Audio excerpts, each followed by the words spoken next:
मोनसे दुखुनांथाव खौरां केटनि बेरामजों गरेस्वर गोजौसिन गेजेर फरायसालिनि सासे फोरोंगिरि नगेन बर'नि जिउ खहा।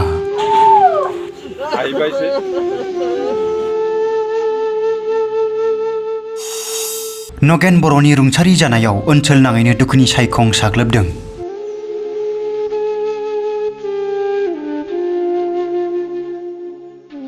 तामुलपुर जिल्लानि गरेस्वरनि बागदबानि थागिबि 45 बोसोर बैसोनि नगेन बर'आ दिनै GMTHआव फाहामथाय लाबाय थानाय समावनो जोबथा हां बोयो। गरेस्वर गोजौसिन गेजेर फरायसालिनि 4थि थाखोनि मावफारिया रुंसारि नगेन बर'आ सासे नोरोम आखुनि सुबुंजों लोगोसे ओनसोलनि गुबुन गुबुन समाजारि खामानिफोरजों नांथाबबोदोंमोन। मिथिनो मोननाय बायदिब्ला गोलाव समनिफ्राय किडनिनि बेरामजों भुगिनांदोंमोन नगेन बर'आ।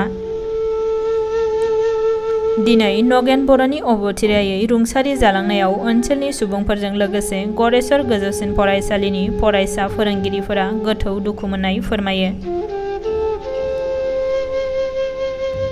लोगोसे फरायसालिनि फरायसा फोरोंगिरि आरो मावफारियाफोरा जोबथा मान बावनानै बिथांनि जिउमानि अराय गोजोननि थाखाय आरज गाबो।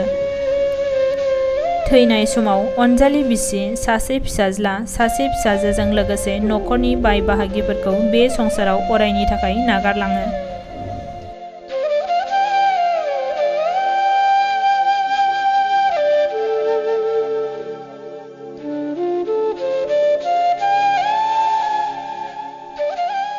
হয়, আজি আমাৰ গড়েশ্বৰ উচ্চতৰ মাধ্যমিক বিদ্যালয়ৰ পৰিয়ালৰ কাৰণে অতিকে দুখৰ বিষয়। আমাৰ মাজৰ পৰা আজি চতুৰ্থ বৰ্গৰ কৰ্মচাৰী নৰেন বৰদেৱ আঁতৰি গ'ল। 2016 চনৰ ডিচেম্বৰ মাহৰ 23 তাৰিখে আমাৰ এই বিদ্যালয়ত চতুৰ্থ বৰ্গৰ কৰ্মচাৰী হিচাপে তেখেতে চাকৰি যোগদান কৰিছিল। মাত্ৰ 6টা বছৰ মাত্ৰ 6টা বছৰ আমাৰ এই বিদ্যালয়ত কৰ্মৰত অৱস্থাতে তেখেতে আমাৰ মাজৰ পৰা আঁতৰি গ'ল। কিডনিৰ অসুখত তেওঁ ভুগিছিল আৰু তেওঁৰ ডায়েবেটিছৰ প্ৰব্লেম আছিল। অলপতে চেন্নাইৰ পৰাও চিকিৎসাৰ কাৰণে গৈছিল যদিও তেওঁ ৰিকভাৰী কৰিব নোৱাৰিলে আৰু আজি তেখেতৰ আমাৰ মাজৰ পৰা গুচি গ'ল।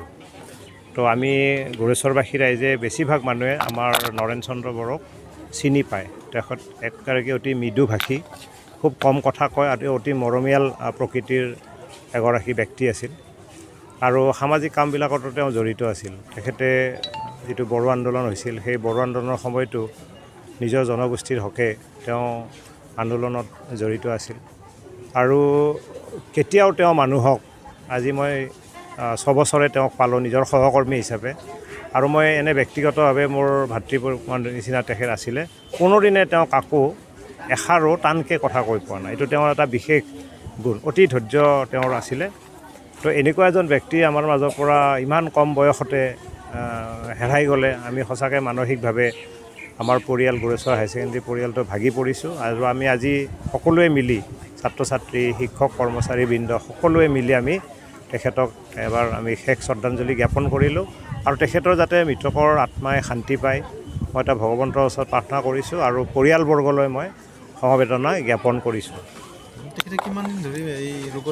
তেখেতে এনে আমি গম পোৱাৰ পৰা প্ৰায় 8 বছৰমানৰ পৰা তেওঁৰ বেছিকৈ চুগাৰৰ ভুগিছিল।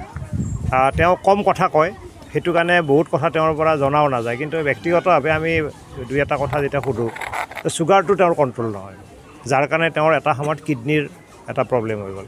অলপতে বাহিৰতো গ'ল, বাহিৰত যোৱাৰ পিছত তেওঁ তাতে প্ৰায় 20 দিনমান থাকিল।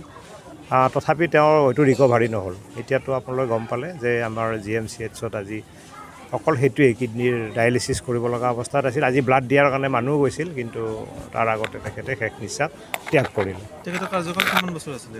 এতিয়া চাকৰিকাল মাত্ৰ 6 বছৰ, 6 বছৰতকৈও কম, 4.5 বছৰমান কাৰ্যকাল তেওঁ কৰিলে চতুৰ্থ বৰ্গ হিচাপে। আগতে তেখেতে আমাৰ বাক্সা জিলাৰ ইনস্পেক্টৰ অফ স্কুলছ অফিচত তাতে কণ্টেক্সুৱেলত কাম কৰিছিল, তাৰপিছত ইয়াত এপইণ্টমেণ্ট দিছিলে।